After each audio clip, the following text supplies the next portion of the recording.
வணக்கம் நேர்களே. இன்னைக்கு நாம பார்க்கக்கூடிய சிறப்பு பதிவு கஜலட்சுமி யோகம். கஜலட்சுமி யோகம் என்ன அப்படின்னு கேட்டீங்கன்னா, ஒருவருடைய ஜாதகத்துல குருவும் சுக்கிரனும் 2 கிரகங்களும் சேர்க்கை பெற்று இருக்கும்போது இந்த கஜலட்சுமி யோகம் ஏற்பட போகுது.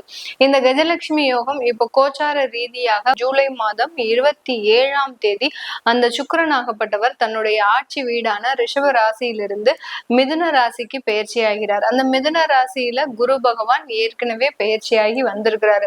இந்த 2 கிரகங்களும் சேர்க்கை பெறும்போதுதான் இந்த கஜலட்சுமி யோகம் ஏற்படும். இந்த கஜலட்சுமி யோகம் கிட்டத்தட்ட 1 மாத கால அளவிற்கு ஒவ்வொரு ராசி என்பர்களுக்கும் ஒரு முக்கியமான திருப்பங்களை ஏற்படுத்தி கொடுக்கக்கூடிய ஒரு நேரமாக தான் இருக்கும். அதை இந்த பதிவுல நம்ம தெளிவா பார்க்கலாம். இந்த பதிவை கடைசி வரைக்கும் ஸ்கிப் பண்ணாம பாருங்க. இந்த சேனல்ல முதன்முறையா பார்த்திருக்கிறீங்க அப்படின்னா சப்ஸ்கிரைப் பண்ணிக்கோங்க. பெல் பட்டன்ல ஆல் ஆப்ஷன் சூஸ் பண்ணீங்கன்னா உங்களுக்கு இந்த மாதிரியான பதிவுகள் தொடர்ந்து நோட்டிபிகேஷனா வரும். தனுசு ராசி அன்பர்களுக்கு கஜலட்சுமி யோகம் 7ஆம் இடமான கலத்திரஸ்தானத்துல ஏற்பட போகுது. அதனால என்ன நடக்க போகுது? கல்யாணம் ஆகாதவங்களுக்கு எல்லாம் கல்யாணம் நடந்துரும் அப்படின்லாம் சொல்ல மாட்டேன். இது இந்த 1 மாத காலகட்டத்துல கண்டிப்பா நடக்குமா அப்படின்னு கேட்டீங்கன்னா அதெல்லாம் நடக்காது. உங்களுக்கு கல்யாணமே ஆகல அப்படின்றவங்க முதல்ல உங்களுடைய ஹாரோஸ்கோப்பை செக் பண்ணுங்க. மேடம் நாங்களும் நிறைய வாட்டி செக் பண்ணியாச்சு மேடம், எங்களுக்கு சர்ப்ப தோஷம்ன்றாங்க, செவ்வாய் தோஷம்ன்றாங்க, மாங்கல்ய தோஷம்ன்றாங்க, என்னென்ன தோஷம்லாம் சொல்றாங்க. ஆனா அதுக்கும் எல்லாத்துக்கும் நான் நிவர்த்திகள்லாம் பண்ணியாச்சு, அப்படி ஒரு வரன் கூட அமைய மாட்டேங்குது அப்படின்னு சொல்றாங்க. அப்படின்னு கேட்டீங்கன்னா உங்களுக்கு அந்த கல்யாணத்தை, அதாவது ஒரு கல்யாணம் அமையறதுக்கும்னு சில கிரகங்கள் இருக்கு. நீங்க இந்த தோஷத்தை மட்டுமே பார்க்க கூடாது. கல்யாணம் முதல்ல இந்த ஜாதகருக்கு அமையுமா அமையாதா அப்படின்ற ஒரு அமைப்புகளும் கிரகங்கள் சொல்லும். கிரகங்கள் சொல்லாத விஷயங்கள் எதுவுமே கிடையாது. நம்ம தான் பாக்குறது இல்ல. நிறைய விஷயத்த நம்ம பார்க்க மறந்துடுறோம், கேட்க மறந்துடுறோம். அந்த மாதிரியா இருக்கிறதுனால முதல்ல உங்களுக்கு கல்யாண அமைப்புகள் இருக்கான்னு பாருங்க. ஏன்னா இந்த காலகட்டம் உங்களுக்கு இந்த திருமணம் ஆகாதவர்களுக்கு திருமணம் நடந்துரும் அப்படின்னு சொன்னாலே அதுல ஏதாவது ஒரு சில விஷயங்கள் இருக்கும். அதுக்கு நீங்க அதை பார்த்துட்டீங்க அப்படின்னா மிகப்பெரிய ஒரு மாற்றத்தை இந்த தனுசு ராசி என்பர்கள் இந்த காலகட்டம் சந்திக்கிறதுக்கு உண்டான ஒரு நேரமாக இருக்கும். இந்த காலகட்டத்துல உங்களுக்கு வெளிநாடு வாய்ப்புகள் அதிகமாக வருங்க. இந்த தனுசு ராசி என்பர்கள் நிறைய பேர் விசா எல்லாம் போட்டிருப்பீங்க, விசாக்கு எல்லாம் எல்லாமே அப்ளை பண்ணிருப்பீங்க. அது எல்லாமே உங்களுக்கு இந்த காலகட்டத்துல அப்ரூவல் ஆகி வர்றதுக்கு உண்டான ஒரு நேரமாக இருக்கும். அந்த விசால பாத்தீங்கன்னா நிறைய வாட்டி ரிஜெக்ட் பண்ணிருப்பாங்க. நம்ம தனுசு ராசி என்பர்களை என்னத்துக்கு தான் ரிஜெக்ட் பண்றாங்களோ தெரியல, ஆனாலும் ஏதாவது ஒரு விஷயத்துல ரிஜெக்ட் பண்ணிக்கிட்டே வந்திருப்பாங்க. அது எல்லாமே இந்த காலகட்டம் எல்லாமே நிவர்த்தி ஆகக்கூடிய ஒரு அப்ரூவல்ன்றது கண்டிப்பா வந்துடும். சில தனுசு ராசி என்பர்கள், நம்ம தனுசு ராசி என்பர்கள் தான் டிஃப்ரெண்டா பண்ணுவாங்க. என்ன பண்ணுவாங்க அப்படின்னா, அங்க உங்களுக்கு வெளிநாட்டுல விசா இருக்கும், போகிறதுக்கு வர்றதுக்கு உண்டான ஒரு விசா இருக்கும். திடீர்னு ஏதோ ஒரு குடும்பத்துக்காக நீங்க இங்க வந்திருப்பீங்க, ஏதோ ஒரு குடும்ப ஃபங்க்ஷனுக்காக வந்திருப்பீங்க. திடீர்னு இருந்தாப்புல இங்க நீங்க ஹோல்ட் ஆகக்கூடிய ஒரு சுச்சுவேஷன் வந்திருக்கும். அந்த மாதிரி எல்லாம் எசக்கு புசக்கா மாட்டிக்கக்கூடிய ஒரு தருணம்லாம் இருந்திருக்கும். அங்க இடத்துக்கும் போக முடியாம, எங்கேயும் இருக்க முடியாம, சில ஒரு தேவையில்லாத ஒரு பிரச்சனைகளை சந்திக்கக்கூடிய ஒரு நேரமாக எல்லாம் இருந்திருக்கும்.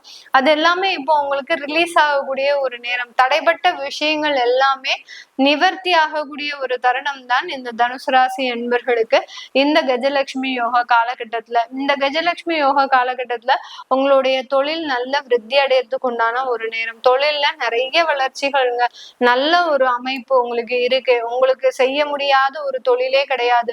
இந்த தனுசு ராசி என்பவர்கள் கிட்டத்தட்ட ஒரு 3 தொழிலாவது பண்ணுவாங்க. ஒரு டெக்ஸ்டைல் ஒண்ணு வச்சிருப்பாங்க, அடுத்து சைடு பிசினஸா ஒரு டீச்சிங் ஒண்ணு வச்சிருப்பாங்க. எப்போதுமே இந்த தனுசு ராசி என்பர்கள் சைடு பிசினஸா ஒரு டீச்சிங். ஏன்னா ஒரே தொழிலை நம்பி இருக்க முடியாதுன்னு நம்ம ராசி என்பர்களுக்கு மட்டும்தான் தெரியும். மற்ற ராசி என்பர்களுக்கு எல்லாம் இதுதான் யூகிக்க முடியுதோ இல்லையோ, இந்த தனுசு ராசி என்பர்களுக்கு மட்டும்தான் ஒரே தொழிலை நம்பி நம்மளால இருக்க முடியாது அப்படின்னு சொல்லி இந்த மாதிரியாக ஒரு டீச்சிங் உத்தியோகம் சைடா வச்சிருப்பாங்க. அடுத்து பாத்தீங்கன்னா கணவர் மூலமாக இருக்கக்கூடிய ஒரு தொழிலையும் சேர்த்து நடத்துபவர்களாக, இப்படி ஒரு 3 டிஃப்ரெண்டான ஒரு தொழிலை செய்யக்கூடியவர்கள் இந்த தனுசு ராசி என்பர்கள். அந்த 3 தொழிலும் இருந்து வருமானம்ன்றது அதிகரிக்கக்கூடிய ஒரு தருணம், பல மடங்கு உயரக்கூடிய ஒரு தருணம். இப்ப புது வாய்ப்புகளும் உங்களுக்கு வரும். இந்த காலகட்டம் இந்த தனுசு ராசி என்பவர்களுக்கு ஒரு புதுசா இன்னொரு தொழில் வர்றதுக்கு வாய்ப்பு இருக்கு. என்ன மேடம் அந்த மாதிரி நடக்குமா? கண்டிப்பா. ஏற்கனவே நாங்க அந்த மாதிரியான ஒரு கான்ட்ராக்ட பேசிட்டு இருக்கிறோம், அது கண்டிப்பா சக்சஸா நடக்குமா அப்படின்னு கேட்டீங்கன்னா கண்டிப்பாக நடக்கும். ஏன்னா அந்த தனுசு ராசி என்பர்கள் எதுலயுமே ரொம்ப பொறுமையா ஹேண்டில் பண்ணுவாங்க. இவங்களா மாதிரி யாராலையும் ஹேண்டில் பண்ணவே முடியாது. இந்த கன்ஸ்ட்ரக்ஷன் அந்த மாதிரியான அந்த கட்டிடம் சம்பந்தப்பட்ட தொழில் செய்யறவங்கல இந்த தனுசு ராசி அன்பர்கள் தான் கிளையன்ஸ் என்னென்னலாம் கேக்குறாங்களோ அது எல்லாத்தையுமே ரொம்ப அழகா செஞ்சு கொடுப்பாங்க. நீங்க எது கேக்குறீங்களா, நாங்க இது செஞ்சு தரோம், இது கேக்குறீங்களா, அது செஞ்சு தரோம், இப்படின்ற மாதிரியாக அந்த கிளையன்ஸ் கேக்குறதுக்கு எல்லாத்துக்குமே ஒரு பொறுமையோட பதில் சொல்லி கடைசி அதை எப்படி செஞ்சு கொடுக்க முடியாது, கிளையன்ஸே எனக்கு இது செஞ்சு கொடுக்க வேண்டாங்க, எனக்கு இது மாத்திரம் போருங்க அப்படின்னு அவங்களையே ஒரு டைரக்ஷன் திருப்பறதுக்கு உண்டான ஒரு அமைப்பு இருக்கக்கூடியவர்கள் நம்ம தனுசு ராசி என்பர்கள் தான். இப்படிப்பட்ட இந்த தனுசு ராசி என்பர்களுக்கு இந்த கஜலட்சுமி யோகம் நல்ல தொழில் வாய்ப்புகளை ஏற்படுத்தி தர்றதுக்கும் வெளிநாட்டுல போய் தொழில் செய்யறதுக்கு உண்டான ஒரு அமைப்புகளா இருக்கும். யார் யாரெல்லாம் இந்த பூஜை சம்பந்தப்பட்ட தொழில் செய்றீங்களோ, ஒரு அகர்பத்தி விற்கிறது, இல்ல இந்த விளக்கு விற்கிறது, அடுத்து பாத்தீங்கன்னா இந்த சின்ன சின்ன பூஜை சாமான்கள் யார் யாரெல்லாம் செய்றீங்களோ அவங்களுக்கு எல்லாம் பாத்தீங்கன்னா வெளிநாட்டு வாய்ப்புகள் வரும். உங்களுடைய ப்ராடக்ட அங்க இருக்கிறவங்க கேட்பாங்க, உங்களுக்கு டெலிவரி பண்ண சொல்லி கேட்பாங்க. அதெல்லாமே உங்களுக்கு நல்ல ஒரு பொருளாதார வளர்ச்சியை இந்த தனுசு ராசி என்பர்களுக்கு அதிகரிக்கக்கூடிய ஒரு தருணமாக தான் இருக்க போது இந்த ராசி என்பர்களுக்கு இந்த கஜலட்சுமி யோகமாகப்பட்டது. இந்த காலகட்டத்துல இரண்டாவது திருமணம் அப்படின்ற பேச்சுக்கே இடமில்லை. இரண்டாவது திருமணத்தினால நிறைய பாதிக்கப்படுவாங்க இந்த தனுசு ராசி என்பர்கள். அதனால முதல் திருமணம் விவாகரத்து ஆயிடுச்சு அப்படின்னா இரண்டாவது திருமணம்ன்றது இப்ப தள்ளி போடுங்க, இப்போதைக்கு எதுவுமே வேண்டாம். இன்னும் சனி எல்லாம் வக்ர நிவர்த்தி பெற்றதுக்கு அப்புறம் அதற்கு உண்டான ஒரு மாற்றத்தை நீங்க பார்க்கலாம்.